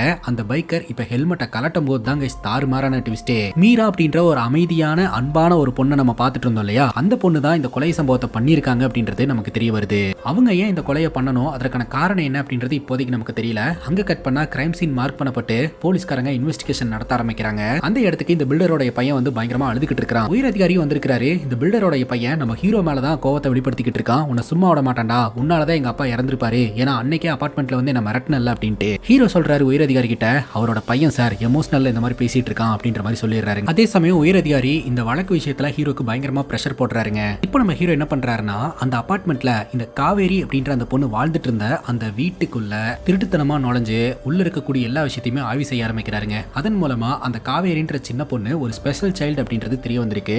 அந்த பொண்ணு கருணை குடில் அப்படின்ற ஒரு ஸ்கூல்ல தான் இருந்திருக்கா அப்படின்றதும் தெரிய வந்திருக்கு. அந்த இடத்துக்கு நம்ம ஹீரோ போறாருங்க. அங்கதான் இறந்து போன காவேரியோட அம்மா இருக்காங்க. அவங்க வீட்டுக்கே போறது இல்லைங்க, இங்கதான் ஸ்டே பண்ணிருக்காங்க. கேக்குறேன்னு தப்பா நினைச்சுக்காதீங்க, உங்க பொண்ணு மாடியில இருந்து கீழே விழுந்து இறந்து போனதை நீங்க பாத்தீங்களா அப்படின்னு கேட்கும்போது, நான் பார்க்கல, சொல்லிதான் எனக்கே தெரிய வந்தது அப்படின்ட்டு. உங்க பொண்ணு கூட யாரெல்லாம் க்ளோஸா பழகுவாங்க அப்படின்னு சொல்லி கேட்கும்போது, என் பொண்ணு கிட்ட எல்லாருமே ரொம்ப க்ளோஸா தான் இருப்பாங்க, பாசமா தான் இருப்பாங்க, ஏன்னா ஒரு ஸ்பெஷல் சைல்டு அப்படின்ற மாதிரி அவங்க சொல்றாங்க. சரி, உங்களுக்கு அந்த பில்டர் வரதராஜனை பத்தி தெரியுமா அப்படின்னு கேட்கும்போது, தெரியும், ஆனா நான் பேசினதெல்லாம் கிடையாது அப்படின்ற மாதிரி அவங்க சொல்றாங்க. சரி, நீங்க இங்கேயே வந்து ஸ்டே பண்ணிட்டீங்க, அந்த வீட்டை ஏன் சேல் பண்ணாம அப்படியே வச்சிருக்கீங்க அப்படின்னு கேட்கும்போது, நானும் என் பொண்ணு வாழ்ந்த வீடு, அதுல நிறைய மெமரிஸ் இருக்கு, சேல் பண்றதுக்கு மனசு இல்லாம தான் அப்படியே விட்டுருக்கேன் அப்படின்னு அந்த பொண்ணோட அம்மா சொல்றாங்க. அங்க கட் பண்ணா நம்ம ஹீரோ சர்ச்சுக்கு போறாருங்க. அதாவது இந்த ஜெபனேஷன் வந்து கொஞ்ச நாளைக்கு முன்னாடி வேற ஒரு சர்ச்சுக்கு போயிட்டு இருந்ததா வந்து பொண்ணு சொல்லியிருந்தாங்க இல்லையா, அந்த சர்ச்சுக்கு போய் அந்த சர்ச்சோட ஃபாதர் கிட்ட விசாரணை பண்ணா அவர் பெருசா எதுவுமே சொல்ல மாட்டேன்றாருங்க. அப்ப நம்ம ஹீரோ சொல்றாரு, ஜெபனேஷன் இறந்து போயிட்டாரு, அவரோட பெஸ்ட் ஃப்ரெண்டான வரதராஜன் அப்படின்ற பில்டரும் இறந்து போயிட்டாரு, அடுத்து இவங்க கூட க்ளோஸா இருக்கிற யாரு வேணாலும் இறந்து போலாம். சில சமயங்கள் நியாயம் வந்து சட்டத்துக்கு புறம்பானதா இருக்கும். உங்களுக்கு நிறைய இன்ஃபர்மேஷன் தெரியும், பட் நீங்க சொல்ல மாட்டேன்றீங்க. நீங்க எனக்கு உதவி செய்யணும்னு நினைச்சீங்கன்னா எப்ப வேணாலும் என்ன கான்டாக்ட் பண்ணலாம் அப்படின்னு சொல்லிட்டு ஹீரோ அங்கிருந்து கிளம்புறாருங்க. ஒரு நிமிஷம் அப்படின்னு இந்த ஃபாதர் சொல்றாரு, ஆக்சுவலா இந்த ஜெபனேஷன் கடைசியா சர்ச்சுக்கு வரும்போது ஒரு எல்லோ கலர் புக் எடுத்துட்டு வந்திருக்காருங்க. அந்த புக்கை இங்க வர கீதான்ற பொண்ணு கிட்ட கொடுக்க சொல்லி இருந்திருக்காரு. ஆனா கீதா வந்து சர்ச்சுக்கு வராதனால கீதாவோடைய அப்பாவான சக்கரவர்த்தி கிட்ட அந்த புக்கை கொடுத்துட்டு தான் வந்து சொல்றாருங்க. இப்ப அந்த சக்கரவர்த்தியோட வீடு எங்க இருக்குன்றத கண்டுபிடிச்சு நம்ம ஹீரோவும் கான்ஸ்டபிளும் வீட்டுக்குள்ள நுழையறாங்க. அந்த வீட்டுக்குள்ள இருக்கக்கூடிய பொருட்களை எல்லாம் கவனிக்கிறாங்க. அந்த சக்கரவர்த்தி அப்படின்றவர் ஒரு மார்ஷியல் ஆர்டிஸ்ட் அப்படின்றதும் தெரிய வருதுங்க. அவரு கூட ஒரு பொண்ணு சேர்ந்து போட்டோ எடுத்திருந்திருக்கா.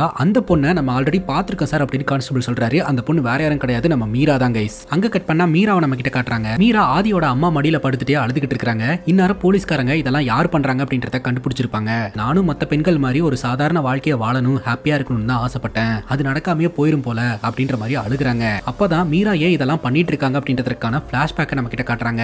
மீரா பாத்தீங்கன்னா இந்த ஸ்பெஷல் சைல்டுக்கான ஸ்கூல்ல தானே டீச்சரா ஒர்க் பண்ணிட்டு இருப்பாங்க. அந்த ஸ்கூல்ல பாத்தீங்கன்னா காவேரியை கொண்டாந்து சேர்த்து விடுறாங்க. மத்த குழந்தைகளை எப்படி நம்ம மீரா பாத்துப்பாங்களோ அதே மாதிரி தான் காவேரியும் பாத்துக்க ஆரம்பிச்சிருந்திருக்காங்க. ஆக்சுவலா காவேரியோட அம்மா தாங்க கீதா. கீதாக்கு அவங்க அப்பா சக்கரவர்த்தி மேல பயங்கர கோவங்க. அவர் கூட பேசுறதே கிடையாது. அதனால மீரா வந்து சொல்றாங்க, நான் அவருடைய ஸ்டூடெண்ட் அப்படின்றதுனால அவருக்கு சப்போர்ட் பண்ணி பேச கிடையாது. அவரு தப்பு பண்ணிட்டாரு, இப்ப எல்லாத்தையும் திருந்தி எல்லாத்தையும் ஏத்துக்கணும்னு நினைக்கிறாரு. அவரை ஏன் சேர்த்துக்க மாட்டேன்றீங்க அப்படின்னு கேட்கும்போது மீரா இதெல்லாம் உங்களுக்கு புரியாது. ஆக்சுவலா நான் லவ் பண்ணேன், என்னோட காதலையும் ஏத்துக்க கிடையாது. என்னோட கணவர் இறந்து போயிட்டாரு, அதுக்கும் அவர் வந்து என்ன பார்க்க கிடையாது. இப்போ வந்துட்டு நான் உன்னை பார்க்காம விட்டுட்டேன், மன்னிச்சிரு, சேர்த்துக்கோ அப்படின்ற மாதிரி சொன்னா எப்படி என்னால ஏத்துக்க முடியும், என்னால முடியாது அப்படின்ற மாதிரி சொல்லிட்டு அங்க இருந்து போயிருவாங்க. இதை பார்த்து சக்கரவர்த்தி ரொம்பவே ஃபீல் பண்றாரு. மீரா போயிட்டு அட்வைஸ் பண்றாங்க. அப்போ சக்கரவர்த்தியே சொல்றாரு, அவ என்னுடைய பொண்ணு, என்னுடைய ரத்தம், அவ்வளவு சீக்கிரம் எல்லாம் ஏத்துக்காது, கொஞ்சம் பிடிவாதம் பிடிக்கும், பாத்துக்கலாம் விடு அப்படின்னு சொல்லிட்டு ஆக்சுவலா நான் காதலை எதிர்த்தனால தான் இப்ப என்னோட பொண்ணு கிட்ட இருந்து நான் பிரிஞ்சுட்டேன். ஆனா ஒண்ணு மீரா, உனக்கு பிடிச்ச பையனை நீ காதலிச்சு சந்தோஷமா வாழு அப்படின்ற மாதிரி இவர் சொல்லுவாருங்க. நம்ம ஆதியோட அம்மா மனநல பாதிக்கப்பட்டதுக்கு முன்னாடி காவேரி வீட்டுல இருக்கும் போதெல்லாம் அவங்க தான் பாத்துக்கிட்டு இருப்பாங்க. சோ வேலையை முடிச்சுட்டு கீதா வீட்டுக்கு வந்ததுக்கு அப்புறம் நான் கிளம்புறமா அப்படின்னு சொல்லிட்டு ஆதியோட அம்மா கிளம்பிப்பாங்க. மார்னிங் காவேரி ஸ்கூலுக்கு போவாங்க. ஸ்கூல்ல மீரா பாத்துப்பாங்க. ஈவினிங் அவ வீட்டுக்கு வருவா. அப்ப ஆதியோட அம்மா பக்கத்துல இருந்து பாத்துப்பாங்க. ராத்திரி நம்ம கீதா வந்து பாத்துப்பாங்க. இப்படி யாரோ ஒருத்தங்க காவேரிய பக்கத்துல இருந்து பாத்துக்கிட்டே இருக்கணுங்க. திடீர்னு ஒரு நாள் உடம்பு சரியில்லாம ஆயிருது. கீதா ரொம்ப பதறி அடிச்சுட்டு கொண்டு போய் ஹாஸ்பிட்டல்ல சேர்ப்பாங்க. டாக்டர் அதற்கான ட்ரீட்மெண்ட் எல்லாம் பார்த்துட்டு, நீங்க ரொம்ப வருத்தப்பட்டு இருக்கீங்க, அவளுக்கு தேவை அம்மாவோட பாசம், நீங்க எவ்வளவு தூரம் அவ கூட டைம் ஸ்பெண்ட் பண்றீங்களோ அப்பதான் அவ வார்த்தையை விட்டு அம்மான்னு சொல்லி கூப்பிடுவா, பேச ஆரம்பிப்பா, அதற்கு நீங்க வாய்ப்பு தரணும் அப்படின்ற மாதிரிலாம் டாக்டர் அட்வைஸ் பண்ணி அனுப்பி வைப்பாங்க. எப்போதும் காவேரி ஹாப்பியா வந்து அங்க கேம்ஸ் எல்லாம் விளையாடிக்கிட்டு நல்லா தாங்க இருப்பா. ஆனா ஒரு நாள் பாத்தீங்கன்னா திடீர்னு அவளோட பிஹேவியர்ல பயங்கரமா மாற்றம் ஏற்படுது. எல்லா ஸ்டூடெண்ட்ஸும் பாத்தீங்கன்னா சொன்னபடி கேட்டுக்கிறாங்க. ஆனா இவ மட்டும் சொன்னபடியே கேட்க மாட்டேன்றா. என்னாச்சு உனக்கு, ஏன் இப்படி பிஹேவ் பண்ற அப்படின்னு சொல்லி நம்ம மீரா கேட்கும்போது அவ பேப்பரை எடுத்து சில விஷயங்களை எல்லாம் வரைய ஆரம்பிக்கிறா. ஒரு வேலை இவ டிராயிங் வரையணும்னு ஆசைப்பட்டு நம்ம மீரா அலோவ் பண்ணாம இப்ப அவளே வந்து வரையறா போல அப்படின்ற மாதிரி சொல்லிட்டு உனக்கு 10க்கு 10 மார்க் போடுறேன் அப்படின்ற மாதிரிலாம் மீரா சொல்லுவாங்க. ஆனாலும் அவ வந்து ஏதோ ஒரு விஷயத்த கன்வே பண்றதுக்கு முயற்சி பண்ணுவா. அதை மீரானால புரிஞ்சுக்க முடியலங்க. அதுக்கப்புறம் ஈவினிங் ஸ்கூல் பஸ் ஏத்தி விட்டுட்டு அம்மா பாட்டி பேச்செல்லாம் கேட்டு பத்திரமா இருக்கணும் என்ன அப்படின்ற மாதிரி சொல்லி அனுப்பி வைக்க, அப்பதான் வீட்டுல இருந்து தகவல் வருது, இந்த மாதிரி அந்த பொண்ணு மாடியில இருந்து தடுமாறி கீழே விழுந்து இறந்து போயிட்டான்ட்டு. இந்த தகவலை கேட்டு நம்ம மீரா ரொம்பவே மனமுடிஞ்சு போயிடுறாங்க. அங்க கட் பண்ணா இப்ப பிரசன்ட் சிச்சுவேஷன், அந்த ஈகிள் அபார்ட்மெண்ட்ல செக்யூரிட்டியும் அந்த செக்யூரிட்டியோட கூட்டாளியும் சரக்கடிக்கிறதுக்கான ஏற்பாடெல்லாம் பண்ணிட்டு இருப்பாங்க. அந்த அபார்ட்மெண்ட்டுக்கு நம்ம மீரா வருவாங்க. உன்னை இந்த அபார்ட்மெண்ட்ல பார்த்ததே இல்லையே, நீ எப்படி உள்ள வந்த அப்படின்னு சொல்லி கேட்க, இப்ப மீரா சொல்லுவாங்க, நானும் இந்த அபார்ட்மெண்ட் தான் அப்படின்னு. காவேரி ஸ்டே பண்ணியிருந்த அந்த வீட்டோடைய ரூம் நம்பரை சொல்ல இந்த செக்யூரிட்டியும் அவனோட கூட்டாளியும் பயப்பட ஆரம்பிக்கிறாங்க. அப்ப பின்னாடி வந்து நின்ன இந்த கீதாவோட அப்பா சக்கரவர்த்தி உங்களோட கூட்டாளிகளையும் கூடி சீக்கிரம் அமுச்சு விடுமா அப்படின்னு சொல்ல, அப்பதாங்க தெரிய வருது படத்தோட ஸ்டார்டிங் சீன்ல இறந்து போன ஜெபனேஷன், பில்டர் வரதராஜ், அப்புறம் இந்த செக்யூரிட்டி, அப்புறம் இந்த செக்யூரிட்டியோட கூட்டாளி, இவங்க எல்லாருமே ஃப்ரெண்ட்ஸ் அப்படின்னு சொல்லிட்டு அவங்க 2 பேர்த்த கொன்ன வரிசையில இவங்க 2 பேர்த்தையுமே மீரா கொலை பண்றாங்க. இந்த தகவல் போலீஸ்க்கு தெரிய வருதுங்க. உடனடியாக இந்த ஈகிள் அபார்ட்மெண்ட்டுக்கு வந்துட்டு இந்த செக்யூரிட்டியும் இந்த செக்யூரிட்டியோட கூட்டாளியும் எப்படி மாடியில இருந்து கீழே விழுந்து இறந்து போனாங்க அப்படின்னு சொல்லிட்டு இந்த அபார்ட்மெண்ட்ல இருக்கிறவங்க எல்லாம் விசாரிக்கும் போது நம்ம ஆதியும் விசாரணை பண்றாங்க. அப்பதான் ஆதி கூட கொஞ்ச நாளைக்கு முன்னாடி இருந்து மீரா பழகிட்டு இருக்காங்கன்றது தெரிய வந்திருக்குது. அவங்கள பத்தின டீடைல்ஸ் எல்லாம் நம்ம ஹீரோ விசாரணை பண்ண ஆரம்பிக்கிறாருங்க. அவங்கள பத்தின டீடைல கேட்டா இவர் எதுவும் பெருசா சொல்ல மாட்டேன்றாரு. கான்ஸ்டபிள் மிரட்டுறாரு, இங்க நடக்கிற கொலைகளுக்கெல்லாம் காரணம் அவளா இருப்பாளோ அப்படின்னு நாங்க சந்தேகப்படுறோம், நீ அட்ரஸ் தரமாட்டேன்னு சொல்லுவியா, சொல்ற அட்ரஸ் அப்படின்னு சொல்ல ஆதியும் அட்ரஸ் சொல்லிடுறாருங்க. இப்போ நம்ம ஹீரோ பாத்தீங்கன்னா உயரதிகாரியை மீட் பண்றாரு. அப்பதான் இந்த காவேரின்ற பொண்ணுக்கு என்ன நடந்தது, எதனால இந்த கொலைகள்லாம் நடக்குது அப்படின்றதுக்கான காரணமே நமக்கு தெரிய வருதுங்க. ரைட்டர் ஜெபராஜ், பில்டர் வரதராஜன், இவங்க 2 பேரும் அந்த பிளாட்ல இருந்திருக்காங்க. அவங்க 2 பேரும் சந்தோஷமா இருக்கிறதுக்கு ஒரு பொண்ணு தேவைப்பட்டிருக்கு. அதுக்கு இந்த செக்யூரிட்டி கிட்டையும் செக்யூரிட்டியோட நண்பன் கிட்டையும் ஒரு ஆளை கூட்டிட்டு வர சொல்லி இருந்திருக்காங்க. அவங்களுக்கு ஆள் கிடைக்கல. இப்ப என்ன பண்றதுன்னு யோசனை பண்ணிட்டு இருக்கும்போது ஆதியோட அம்மா பாத்தீங்கன்னா காவேரிய வறண்டால உட்கார வச்சு சாப்பாடு ஊட்டிக்கிட்டு இருப்பாங்க. அப்ப அவ தண்ணி வேணும்னு கேப்பா. பாட்டில தண்ணி காலியா இருக்கும், இங்கேயே உட்கார நான் தண்ணி எடுத்துட்டு வரேன்னு சொல்லிட்டு ஆதியோட அம்மா தண்ணி எடுக்கிறதுக்காக மாடிக்கு போவாங்க. அப்ப அங்க தனியா உட்காந்துக்கிட்டு இருந்த மன வளர்ச்சி இல்லாத காவேரிய இவனுங்க டார்கெட் பண்ணி இருந்திருக்கானுங்க. இந்த பொண்ணு கூட்டிட்டு போயிட்டு ரைட்டர் ஜெபனேஷன் முன்னாடி நிப்பாட்டி இருந்திருக்கானுங்க. என்னடா பண்ணி வச்சிருக்கீங்க, இதெல்லாம் தப்புடா, சின்ன பொண்ணுடா, முதல்ல கூட்டிட்டு போய் விட்டுருங்க அப்படின்னு சொல்லிட்டு ஆரம்பத்துல ஒரு மிரட்டி இருந்திருக்காரு. ஆனா இந்த பில்டர் இருக்கிறாரு இல்லையா, இப்பதான் இவனுங்க சரியான வேலையவே பண்ணிருக்கானுங்க. நான் நான் எதிர்பார்த்த மாதிரி கூட்டு வந்திருக்கானுங்க அப்படின்னு சொல்லிட்டு என்ன பிரச்சனை வந்தாலும் பாத்துக்கலாம், இந்த பொண்ணு மனநல பாதிக்கப்பட்ட பொண்ணுன்றதுனால இது சொல்றதையெல்லாம் யாரும் பெருசா கண்டுக்க மாட்டாங்க அப்படின்னு சொல்லிட்டு அத்துமீறல ஈடுபட்டு இருந்திருக்கானுங்க. அந்த நேரம் பார்த்து ஆதியோட அம்மா அங்க வந்துட்டு பொண்ணை காணோம்னு சொல்லி தேட ஆரம்பிச்சிருந்திருக்காங்க. அவங்க கொஞ்சம் விறுவிறுப்பா தேட ஆரம்பிச்ச உடனே இந்த செக்யூரிட்டி பயந்து போயிட்டு அந்த அம்மா தேட ஆரம்பிச்சிருச்சு, அந்த பொண்ணு அனுப்பி வைங்க அப்படின்னு சொல்லி எப்படியோ அந்த பொண்ணை கூட்டிட்டு வந்து விட்டுட்டாங்க. ஆனா அந்த பொண்ணு போகும்போது வரும்போதும் அந்த செக்யூரிட்டியை கை காட்டி ஒரு மாதிரி ரியாக்ட் பண்ண ஆரம்பிச்சிருந்திருக்குது. அந்த செக்யூரிட்டிக்கும் செக்யூரிட்டியோட ஃப்ரெண்டுக்கும் பயம் வந்திருக்குது. இங்க இந்த பொண்ணு காட்டி கொடுத்துருமோன்னு சொல்லிட்டு அந்த பில்டர் வரதராஜன் கிட்ட இந்த இன்ஃபர்மேஷனை சொல்ல அந்த பொண்ணோட கதையை முடிச்சு விட்டுருங்க, இதனால நான் பாத்துக்கிறேன் அப்படின்னு சொல்ல இவங்க தான் பாத்தீங்கன்னா அந்த பொண்ணை மாடியில இருந்து தள்ளி விட்டே கொண்டு இருந்திருக்காங்க. இதெல்லாம் எப்படி ஹீரோக்கு தெரிய வந்தது அப்படின்னா, இந்த ஜெபனேஷன் பாத்தீங்கன்னா சாவறதுக்கு முன்னாடி மனம் உடைஞ்சு போய் டிப்ரெஷன் ஸ்டேட்டுக்கு போய் அவர் பண்ண எல்லாத்தையுமே ஒரு புக்ல எழுதி இந்த பொண்ணோட அம்மா கிட்ட போய் சேரணும்னு சொல்லி சர்ச்சில் கொடுத்திருந்திருக்காரு.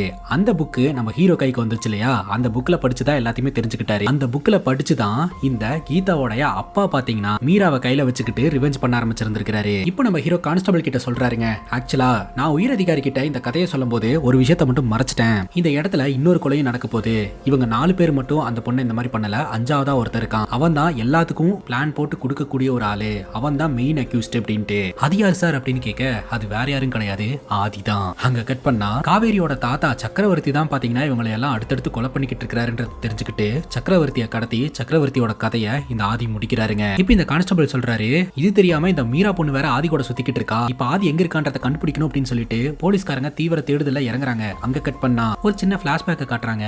காவேரி இறந்து போன மன உளைச்சல்ல மீரா இருப்பாங்க.